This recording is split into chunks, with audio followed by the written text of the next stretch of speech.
Hello, and how do you do? Have you ever been stressed or anxious?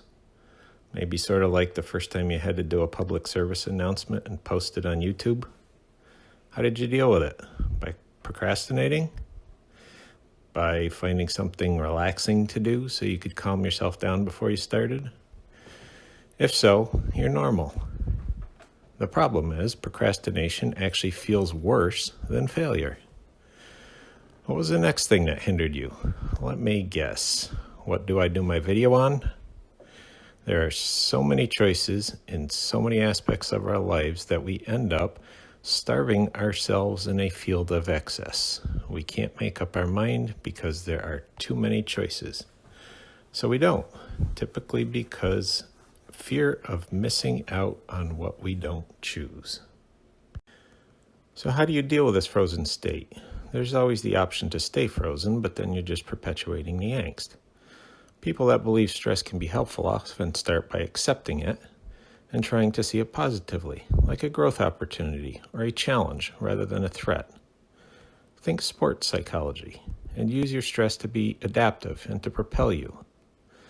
Then move on to strategizing how to deal with it and seeking out information and assistance. Talk to people. Simply getting people together helps people to feel receptive to addressing the stressor. Playing over paths to solutions in your head has also been shown to be beneficial.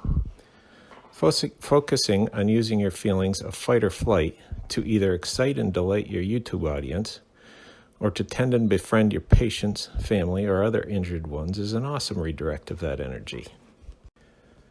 Here's the thing. It's going to be a slow change. Courage will be your ally here. So how do you develop courage? The secret is that your mental state and your physical state must be in conflict. If you're showing fear but not feeling it, or more likely rationalizing it away, or if you do not show it but you are feeling it, courage tends to not be too far away. Here's an interesting bit for you. Researchers found that those with the lowest risk of death were those who had the highest stress but didn't see it as harmful, regardless of age, race, or gender. They even found that, while simply viewing your stress as harmful can damage your heart, viewing your stress as beneficial actually makes your heart stronger and more resilient. So how do you make this little lesson stick? Learn, which this little presentation hopefully helped with. Do, move forward even when you don't feel like it, by finding the silver lining or the learning opportunity. And lastly, by sharing what you've learned with others. It helps reinforce. Don't say you can't. Tell yourself that you've got this.